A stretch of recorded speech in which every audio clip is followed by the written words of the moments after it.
Coucou, c'est encore votre professeur de français et j'essaie de faire une introduction un peu plus dynamique et un peu plus musclée parce que la dernière fois que je vous ai vu en visioconférence, c'était... Vous sentez que vous portiez tout le poids du monde sur les épaules, le poids du confinement, si je puis dire, comme le dieu Atlas pourrait porter le globe terrestre. Bref, voilà. Alors, nous en sommes, vous le savez, à la séance combien déjà? La séance 3. Mais je vais de toute façon vous faire un petit parcours donc dans la séquence pour que vous puissiez vous y retrouver. Nous sommes aujourd'hui le mercredi 13 mai et donc en fait la séance 3 dont je vais vous parler aujourd'hui, je vais la couper en deux de manière à ce que vous puissiez avoir 1 heure de cours maintenant et 1 heure de cours après les jours fériés puisque vous savez que nous sommes bientôt en congé. Enfin bon, quand on est confiné, ça ne fait aucune différence, je suis d'accord avec vous. Alors en avant. Je vais commencer par remplir ici un petit parcours, d'accord, un petit jeu de loi de notre séquence. Alors, qu'est-ce qu'on a fait? Voyons voir. On a travaillé en séance 1 bis le texte d'Arthur Rimbaud, Le Dormeur du Val, que nous avons comparé avec un texte. Donc, la séance 1, c'était sur... Pardon, c'est pas ceci. Voilà, c'est là. Séance 1, c'était Le Dormeur du Val. J'imagine que vous vous en souvenez. Donc, on avait fait un commentaire de ce texte. En séance 1 bis, on avait parlé de la relation entre le texte de Rimbaud et une chanson de Sanseverino, que vous avez d'ailleurs écouté sur YouTube, me semble-t-il. En séance 2, nous avons travaillé sur le vocabulaire de la poésie. Souvenez-vous, on a parlé de la versification, des rimes, des strophes, de l'alexandrin, etc. La séance 3, c'est celle que nous allons faire aujourd'hui. Donc, elle va porter sur un texte de Guillaume Apollinaire, Si je mourais là-bas. En séance 7, j'y reviendrai tout à l'heure. Alors, qu'est-ce qui nous reste? Voilà. En séance 4, on trouvera, pardon, je vais faire ceci. Voilà. Séance 3, Guillaume Apollinaire, Si je mourais là-bas. Séance 4, en relation avec le texte d'Apollinaire, on travaillera la morphologie et les emplois du mode conditionnel. En séance 5, on travaillera un nouveau texte, ce coup-ci de Louis Aragon, intitulé Strophes pour se souvenir. Séance 6, un atelier d'écriture poétique que je n'avais pas prévu mais que je rajoute. Séance 7, chanson Nuit et brouillard de Jean Ferrat. Et séance 8, vraisemblablement évaluation finale. Donc vous voyez, si je reprends Arthur Rimbaud, la comparaison entre Rimbaud et une chanson de Sanseverino, le vocabulaire de la poésie, un texte de Guillaume Apollinaire en séance 3, morphologie et emploi du conditionnel en séance 4, séance 5, Louis Aragon, strophe pour se souvenir, séance 6, atelier d'écriture poétique, séance 7, chanson Nuit et brouillard de Jean Ferrat. Alors l'animation musicale que j'ai choisie pour ce montage vidéo est en relation bien évidemment avec le poète que nous allons aborder puisque Guillaume Apollinaire n'était pas un grand féru de musique classique, mais il adorait Erik Satie, que vous êtes en train d'écouter, notamment les gymnopédies, d'accord, les danses grecques. Voilà, ce sont des morceaux très lents, des morceaux voluptueux aussi, bref, que vous pouvez écouter sur YouTube si cela vous intéresse. Erik Satie, les gymnopédies. Bien. Pour ce qui est de l'animation visuelle, j'ai choisi en fait, eh bien, des effets de couleurs, des effets de matière, parce que Guillaume Apollinaire adorait la peinture et a été ami d'un certain nombre de peintres, comme vous le savez. Pourquoi le savez-vous? Eh bien parce que pour aujourd'hui, vous aviez effectivement un certain nombre de questions à traiter sur la biographie de Guillaume Apollinaire. Questions que je vais corriger maintenant. Ce sera donc la première partie de cette séance. Allez, on poursuit. Voici donc les questions que je vais vous lire. Où et quand Guillaume Apollinaire est-il né? Quelles sont ses deux origines par son père et sa mère? Question 2. Quels sont les principaux peintres qu'Apollinaire fréquente? Cite-en quelques-uns. Quel mouvement pictural voit le jour au début des années 1900? Question 3. Quelle femme rencontre-t-il en 1907? Combien de temps leur liaison va-t-elle durer? Alors je reprends la première question. Où et quand Guillaume Apollinaire est-il né? Quelles sont ses deux origines par son père et sa mère? Alors qui a trouvé la réponse? Par exemple, Clara, je t'écoute. Oui, parle plus fort, je ne t'entends pas. Oui, tu as raison, effectivement. Comme vous le voyez écrit sur votre droite, pardon, Guillaume Apollinaire est donc né le 25 août 1880 à Rome. Il a des origines russes et polonaises. Donc si vous n'avez pas fait le travail chez vous comme je vous l'avais demandé, s'il vous plaît, notez quand même ces indications sur votre cahier, d'accord? Vous avez tous noté le titre de la séance, séance 3, donc le texte de Guillaume Apollinaire et les questions. Ok? Donc Apollinaire est né le 25 août 1880 à Rome, il a des origines russes et polonaises. Je passe à la question 2. Quels sont les principaux peintres qu'Apollinaire fréquente? Cite-en quelques-uns. Quel mouvement pictural voit le jour au début des années 1900? Alors par exemple, Zoé, qu'est-ce que tu as trouvé pour cette question-là? Donc les principaux peintres, je t'écoute. Oui, Picasso, tu as raison. Ensuite, un autre peintre, par exemple, Dario. Un autre peintre, Braque, Georges Braque, très bien. Un autre peintre encore, alors j'aimerais que vous me citiez un peintre, on va dire mineur, un peintre qui est moins important que les autres, et qui fut la femme, en fait, de Guillaume Apollinaire. Il s'agit de Marie Laurencin. Allez, on va prendre des notes. Donc, je vous lis la réponse. Apollinaire fréquente Picasso, Georges Braque, Henri Matisse et Henri Rousseau au début des années 1900, né le cubisme. Je reprends donc cette réponse. Apollinaire fréquente Picasso, Georges Braque, Henri Matisse et Henri Rousseau au début des années 1900, né le cubisme. Nous avons eu l'occasion de parler du cubisme maintes fois. Pourquoi? Parce que souvenez-vous, au deuxième trimestre, lorsqu'on avait la chance de se voir et d'être au lycée français, on avait travaillé en fait un ensemble de tableaux relatifs à la Deuxième Guerre mondiale et il y avait des peintres cubistes effectivement qui étaient représentés dans le corpus, d'accord? Donc comme par exemple Vailloton. Je continue.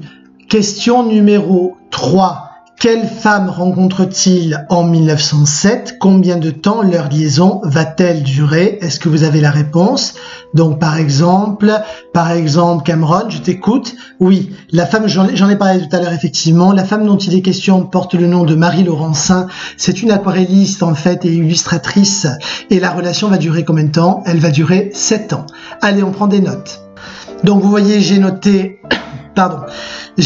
donc à côté, à droite, en 1907, Apollinaire rencontre Marie Laurencin, artiste peintre. Leur relation durera 7 ans. Ça va? Allez, je poursuis. Alors, vous voyez sur votre écran un ensemble donc de tableaux en relation avec la question sur les peintres. Je vous ai demandé effectivement quels sont les peintres qu'Apollinaire fréquente. Et donc, vous reconnaissez ici Pablo Picasso, Guernica. Pourquoi reconnaissez-vous le tableau? Parce que nous l'avons analysé en classe. 2 élèves de la classe ont fait un exposé sur ce tableau. J'ai pris le tableau Guernica parce qu'évidemment c'est un tableau sur la guerre et que vous savez que ce qui nous intéresse au premier plan dans le cadre de cette séquence, c'est le thème de la guerre. Donc c'est tout à fait normal que je commence par ce tableau de Picasso, Guernica, peint en 1937. Un tableau monstrueux comme vous le savez puisqu'il représente tout un pan de mur. À côté de ce tableau, vraiment de ce tableau phare, de ce tableau éminemment célèbre, j'ai représenté 2 autres tableaux qui le sont beaucoup moins bien évidemment. Un tableau d'Henri Rousseau. Pourquoi est-ce que je l'ai choisi? Parce que l'on voit représenter dessus justement le poète Apollinaire et sa femme Marie Laurencin, d'accord? Le tableau s'intitule Apollinaire et Marie Laurencin, la muse inspirant le poète.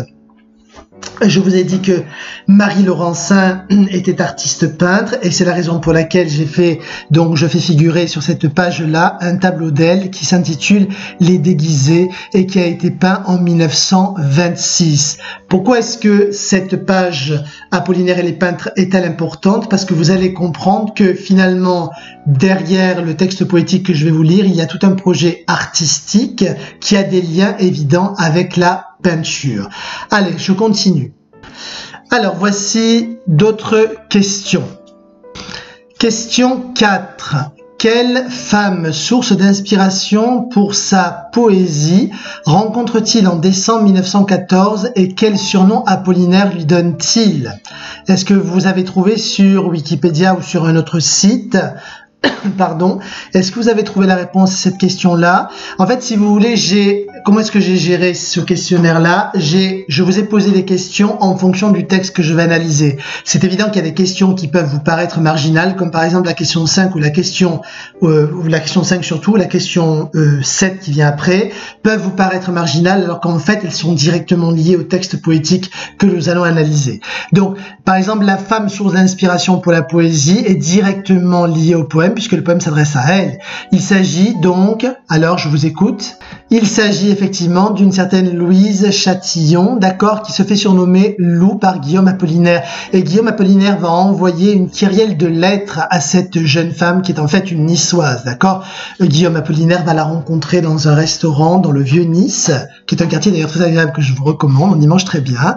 Et donc dans ce quartier-là, un ami d'Apollinaire présente Louise à Guillaume, donc le futur poète, le poète, et donc c'est voilà, un coup de foudre, d'accord, un flechazo, on dirait en espagnol, un coup de foudre entre surtout Guillaume Apollinaire et lui-même, parce que finalement, Louise n'est pas est un petit peu réticente à cette relation amoureuse. Je vous en reparlerai. Alors, regardez ce que j'ai écrit. Effectivement, Apollinaire rencontre Louise de Coligny-Châtillon en décembre 1914 lors d'un déjeuner dans un restaurant niçois. Il la surnomme Lou. Je passe maintenant à la question 5. Quel nom porte la villa où vit cette femme? Près de quelle ville se situe cette demeure? En fait, pourquoi est-ce que je vous pose cette question-là, qui est une question, vous allez me dire, marginale, d'accord, de détail? Non. C'est pas une question de détail dans la mesure où il est question de cette villa dans le texte poétique. Donc ça vous évite, si vous voulez, de faire des recherches après. Donc, c'est en fait la villa porte le nom de villa, où l'avez-vous trouvé? De Villa Baratier, absolument. Donc vous devez marquer, cette villa porte le nom de Villa Baratier, elle est située dans les environs de Nice. Alors j'ai cherché un village qui s'appelle Baratier, mais qui est vraiment très très haut, hein, dans les Alpes du Sud, et je pense pas que ce soit ce village-là. Donc je suppose qu'il s'agit d'une villa qui porte ce nom, d'accord? En tout cas, on sait qu'elle est aux environs de Nice. Qu'arrive-t-il? Question 6 maintenant. Qu'arrive-t-il à Apollinaire le 17 mars 1916? Alors souvenez-vous, à un moment donné, je vous ai montré une photo d'Apollinaire où on le voit effectivement avec un bandage, d'accord? Il est blessé pendant la guerre. Il est blessé d'ailleurs en lisant un journal littéraire. Allez, prenons en note la réponse. Que je vous lis. Réponse que je vous lis. Le 17 mars 1916, Apollinaire est blessé à la tempe alors qu'il est au front, dans une tranchée. C'est un éclat d'obus qui a provoqué cette blessure. Ça va pour tout le monde? Donc, j'en ai terminé avec les questions, du moins je le crois. Voilà, je viens de vérifier, effectivement, nous en avons terminé avec les questions. Il n'y a pas de question 7, contrairement à ce que je disais au début. Donc, il y avait 6 questions à traiter et elles ont été traitées. Je vais juste vous montrer, juste reprendre avec vous la question numéro 4. Voilà, c'est la question que j'ai soulignée. Quelle femme source d'inspiration pour sa poésie rencontre-t-il en décembre 1914? Quel surnom Apollinaire lui donne-t-il? Donc, on l'a vu qu'il s'agit de Louise de Coligny-Châtillon. Et donc, cette jeune fille est surnommée Lou. Le texte poétique que nous allons travailler est en fait un poème adressé à Louise de Coligny-Châtillon. D'accord? Je vais donc vous montrer une photo de cette jeune femme. Voilà, vous avez ici effectivement donc une photo anonyme de Louise de Coligny-Châtillon. Je n'ai pas trouvé d'autres références que celle-ci. On sait que la photo a été prise avant 1919. Vous savez que c'est très très difficile de trouver des références précises sur les images. Par exemple, quand je cherche des tableaux, que je veux connaître la dimension, savoir si c'est une huile sur toile ou quoi que ce soit, dans quel musée est-ce qu'on peut trouver l'image ou le tableau, c'est toujours très très difficile de réunir toutes les informations. En tout cas, voilà, cette photo anonyme de Louise de Coligny-Châtillon a été reprise dans plusieurs sites internet. Je sais que c'est effectivement que c'est bien Louise, que c'est bien Lou. Je vais maintenant vous lire le texte poétique de Guillaume Apollinaire. Si je mourais là-bas sur le front de l'armée, tu pleurerais un jour, ô Lou, ma bien-aimée.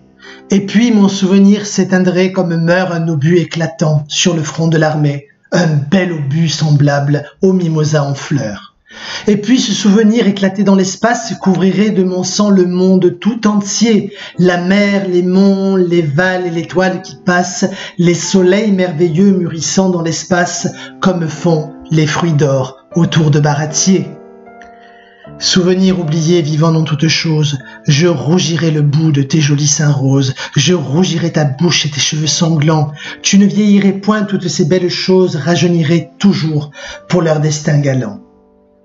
Le fatal giclement de mon sang sur le monde donnerait au soleil plus de vive clarté, aux fleurs plus de couleur, plus de vitesse à l'onde. Un amour inouï descendrait sur le monde, l'amant serait plus fort dans ton corps écarté. Lou, si je meurs là-bas, souvenir qu'on oublie, souvenant quelquefois aux instants de folie, de jeunesse et d'amour et d'éclatante ardeur.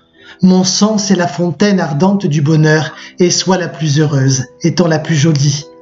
Ô mon unique amour et ma grande folie. Guillaume Apollinaire, Si je mourais là-bas, dans Poème à Lou, 30 janvier 1915, Nîmes. Alors, je m'appelle Guillaume Apollinaire, oui, absolument. Je m'appelle Guillaume Apollinaire, et je vais vous proposer un travail payé. J'ai le projet d'éditer ce texte poétique dans un recueil, et je veux que pour chaque texte poétique, il y ait une image. Je m'adresse à vous pour que vous puissiez dessiner. Alors imaginons que ce soit le cas, que ce soit réaliste. Et je vous dis, voilà, vous venez d'écouter mon poème, et je vous demande d'imaginer une illustration de ce texte poétique. La première chose que vous allez faire, c'est choisir des couleurs. Alors, je vous relis le poème et vous allez penser à des couleurs, d'accord? Vous réfléchissez à des couleurs que vous allez utiliser dans votre dessin et après vous me direz pourquoi. En avant. Si je mourais là-bas sur le front de l'armée, tu pleurerais un jour, ô loup ma bien-aimée. Et puis mon souvenir s'éteindrait comme meurt un obus éclatant sur le front de l'armée, un bel obus semblable aux mimosas en fleurs. Et puis ce souvenir éclaté dans l'espace couvrirait de mon sang le monde tout entier, la mer, les monts, les vals et l'étoile qui passent, les soleils merveilleux mûrissant dans l'espace, comme font les fruits d'or autour de baratiers. Souvenir oublié vivant dans toutes choses, je rougirai le bout de tes jolis seins roses, je rougirai ta bouche et tes cheveux sanglants. Tu ne vieillirais point, toutes ces belles choses rajeuniraient toujours pour leur destin galant. Le fatal giclement de mon sang sur le monde donnerait au soleil plus de vive clarté, aux fleurs plus de couleurs, plus de vitesse à l'onde. Un amour inouï descendrait sur le monde, l'amant serait plus fort dans ton corps écarté. Loup, si je meurs là-bas, souvenir qu'on oublie, souviens-t'en quelquefois aux instants de folie, de jeunesse et d'amour et d'éclatante ardeur. Mon sang, c'est la fontaine ardente du bonheur, et sois la plus heureuse, étant la plus jolie. Ô mon unique amour et ma grande folie. Alors, est-ce que vous avez trouvé les couleurs que vous souhaitez utiliser pour illustrer ce texte poétique de Guillaume Apollinaire? Est-ce que vous avez une petite idée? Alors en avant, je vous écoute. Donc, oui, vous avez raison, le rouge, la couleur rouge, ça pourrait être important. Quelle autre couleur encore? À quoi pensez-vous? Ça pourrait être le jaune aussi, absolument. Voyons voir. Ce que je vous propose maintenant, finalement, c'est on va créer une petite carte mentale. Pour l'instant, vous ne notez rien. On va créer une carte mentale avec les couleurs qui vous paraissent importantes dans le texte poétique, parce que c'est une manière d'entrer dans le texte. D'accord, le texte est difficile, vous êtes en classe de 3e, et donc j'essaie de trouver des biais. Hein. Et là, on en a un, effectivement, un sesgo, on dirait en espagnol. Ici, nous avons un biais qui nous permet d'entrer dans la signification du texte. Passons par les couleurs. Je vous montre cette carte mentale que vous ne notez pas. D'accord? Alors, vous m'avez dit effectivement la couleur rouge pour illustrer le texte poétique. Vous m'avez parlé aussi de la couleur jaune et de la couleur rose. Très bien. Bon, alors pourquoi la couleur rouge? À quoi vous fait penser le rouge par exemple? Le rouge pourrait vous faire penser, regardez, à ces trois choses. Alors, regardez bien. Qu'est-ce que j'ai représenté ici? J'ai représenté le sang, très juste. J'ai représenté le sang. Vous avez vu que j'ai repris le même cœur ici, mais qui ne saigne pas. Le rouge peut symboliser aussi la passion amoureuse, d'accord? C'est la raison pour laquelle on offre des fleurs rouges lorsqu'on est amoureux. Le rouge peut aussi symboliser le feu. Pour quelle raison est-ce qu'on pense au feu quand on analyse le texte poétique, quand on le regarde? Tout simplement parce qu'il est question de la guerre, d'accord? Quand un obus éclate, effectivement, lorsqu'il y a une explosion, eh bien, nous avons effectivement du feu. Donc, on a dit le rouge pour le sang évidemment qui coule pendant la guerre. Le rouge pour l'amour et le rouge pour le feu. Et pour ce qui est du jaune maintenant, alors vous m'avez dit le jaune, enfin je vous ai un peu aidé, le jaune pour quelle raison? Bien, si vous en souvenez bien, il y a en fait trois éléments qui font penser au jaune dans le texte. Nous avons effectivement à un moment donné les fruits d'or. Il est question des fruits d'or. Les fruits d'or, en fait, ce sont les citrons, d'accord? Les fruits d'or de la Villa Baratier. À un moment donné, il est question aussi du soleil. et d'une fleur, d'accord, les mimosas. Les mimosas sont évoqués effectivement. Il s'agit de comparer l'obus en fait à un mimosa. Je vous montrerai le texte tout à l'heure. Enfin, pour ce qui est de la couleur rose, à un moment donné, il est question effectivement, des seins de loup, et on peut penser aussi aux lèvres. Donc, vous voyez qu'en fait, eh bien, plusieurs images nous viennent en tête lorsqu'on lit le texte poétique. Je vous remonte ce texte. Alors regardez, un bel obus semblable au mimosa en fleurs, la fleur de mimosa ici, le jaune. Ensuite, les soleils merveilleux, jaune. Les fruits d'or, les citrons, jaune. Ensuite, les seins roses. Oui, rougir ici, rougir la bouche. Je continue. Il est plusieurs fois question du sang qui est rouge, mon sang ici, mon sang là, d'accord? Donc, on avait cité le rouge, le jaune, le rose. En fait, on voit bien que les couleurs sont très importantes dans le texte poétique. Alors, est-ce que vous imaginez, par exemple, faire un tableau comme celui que vous avez sur votre droite, qui est un tableau donc de Félix Vallotton, intitulé « Tableau de guerre interprété, projection colorée noir, bleu et rouge, terrain dévasté, nuée de gaz ». C'est un tableau d'ailleurs qu'un des élèves de la classe, même 2 élèves, ont présenté au 2e trimestre. Donc, est-ce que vous imaginez, après avoir lu le texte poétique de Guillaume Apollinaire, après avoir trouvé des couleurs, à savoir le rouge, le rose et le jaune, est-ce que vous pensez produire ce genre de choses? Vous allez me dire, mais non. Et pourquoi non? Parce qu'en fait, Guillaume Apollinaire n'est pas sur le front. Il parle de la guerre, mais il ne parle pas d'un conflit en particulier. Ici, par exemple, sur le tableau, nous avons Verdun, la représentation de Verdun, qui fut le massacre le plus poignant, si je puis dire, le plus horrible de la Première Guerre mondiale. D'accord, le massacre de Verdun. Et évidemment, il s'agit là, on pourrait dire, il y a le rouge pour le feu, effectivement, le rouge pour le feu, éventuellement le jaune des flammes que l'on retrouve ici. Donc, on pourrait imaginer des projections colorées, si je reprends le titre effectivement de Vallotton, on pourrait imaginer des projections colorées, mais évidemment le tableau serait complètement différent. Ce qui est certain, c'est que quel que soit votre choix esthétique, quel que soit votre projet artistique, si vous voulez respecter le texte poétique de Guillaume Apollinaire, il faut éclater les couleurs. Qu'est-ce que ça veut dire éclater les couleurs? Pourquoi? Parce qu'à un moment donné, il est question de l'obus qui éclate, d'accord? Et cet éclatement de l'obus, en fait, est directement lié aussi aux couleurs éclatantes. Je vous remonte le texte pour que vous en soyez convaincus. Je reviens donc à la notion d'éclatement. Vous voyez ici un obus éclatant sur le front de l'armée, un bel obus semblable au mimosa en fleurs. Donc on imagine effectivement une couleur jaune qui serait complètement éclatée, ou ça dans l'espace. Regardez, le mot espace revient ici.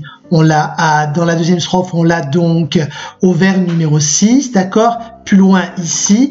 Et regardez, on démultiplie en fait les objets lumineux. C'est pas le soleil, ce sont les soleils merveilleux. Autrement dit, il y a à la fois dans le texte poétique la dimension de la couleur, mais la dimension aussi de sa représentation dans l'espace comme un éclatement de couleurs. Ça va? C'est compris?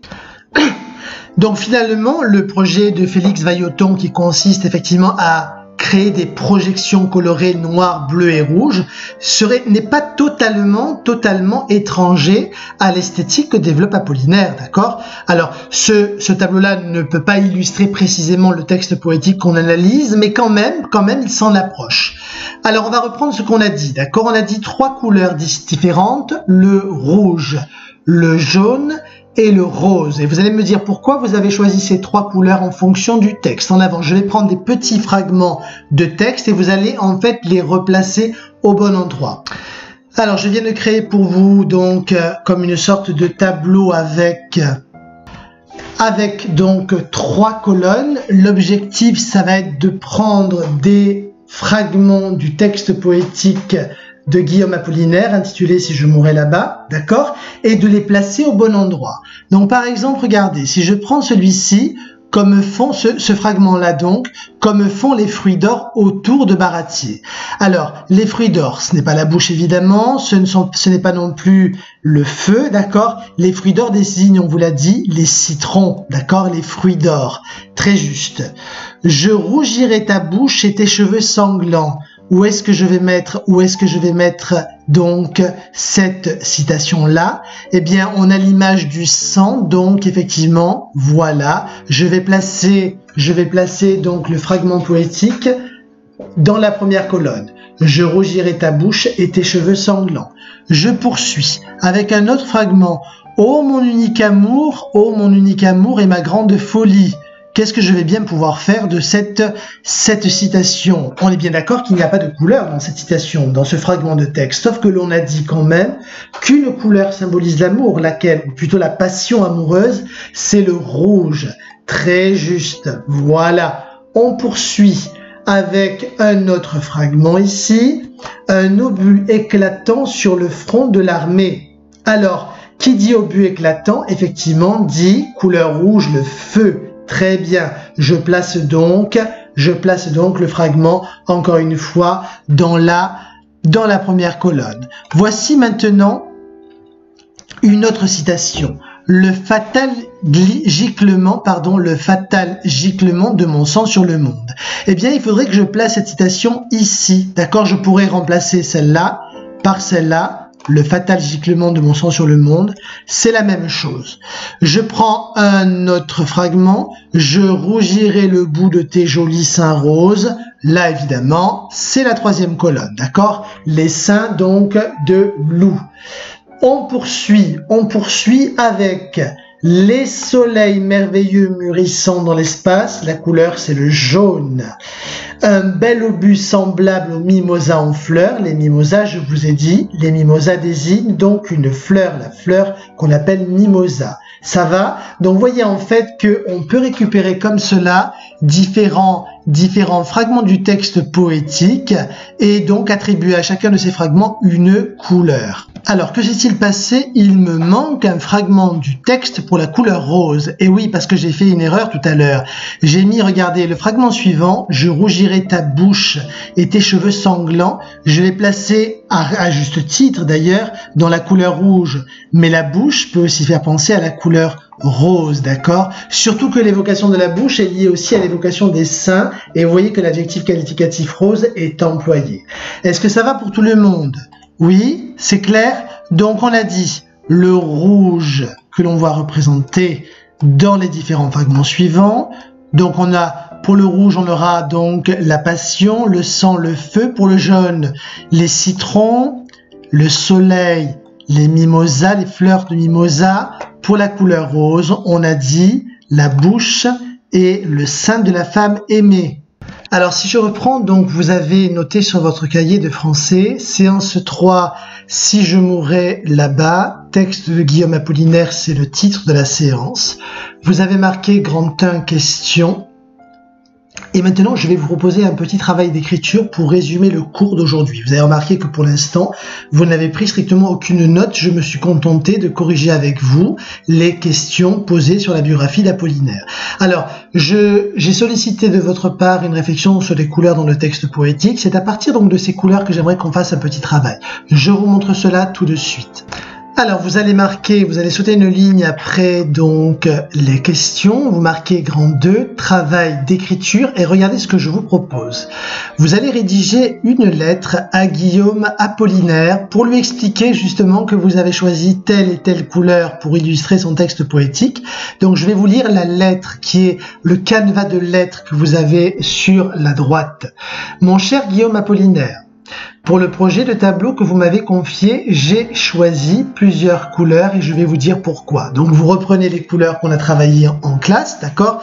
À savoir le rouge, le rose et le jaune. Et vous expliquez pourquoi on a choisi ces couleurs. Ça va? Dans un deuxième paragraphe, vous allez écrire « Voici maintenant ce que je voudrais représenter sur la page pour illustrer votre poème. » Et là, vous êtes libre d'imaginer ce que vous voulez. Alors, ce travail d'écriture que vous réalisez sur votre cahier de français, Je vous demanderai de le lire, je vous demanderai effectivement de le partager lors de la prochaine visioconférence que nous ferons ensemble, d'accord? On profitera de ce moment-là pour échanger des textes. Hein, ça me paraît intéressant de voir comment vous vous représentez le poème. En fait, si vous voulez, cette séance 3 que j'ai créée, et qui va vraisemblablement annoncer une séance 3 bis, si je puis dire, cette séance 3, c'est un travail préparatoire sur le texte poétique de Guillaume Apollinaire. Je ne suis pas véritablement rentré pour l'instant dans le commentaire du texte. Ça va? C'est clair pour tout ça? Eh bien voilà, j'en ai terminé avec avec l'introduction plutôt à l'étude de ce texte-là. Je ferai une séance 3 bis pour réellement, en fait, analyser le texte, le décortiquer, parler du thème de la guerre et de la versification, mais je souhaitais au départ que vous eussiez effectivement ce petit travail sur les images. Ça me paraît intéressant de vous faire entrer dans le texte. C'est pas la peine que je vous fasse un cours magistral sur la poésie si vous n'écoutez pas et si vous n'êtes pas partie prenante de tout cela. Pour la prochaine fois, je sais plus pour quelle date, mais je vais l'écrire sur Pronote. Pour la prochaine fois, je vous demande s'il vous plaît de relire le texte poétique, d'accord? Si je mourais là-bas, d'accord? Et j'aurai d'ailleurs l'occasion de commenter la formule si je mourais là-bas. Allez, je vous dis à très bientôt et bon courage. Au revoir.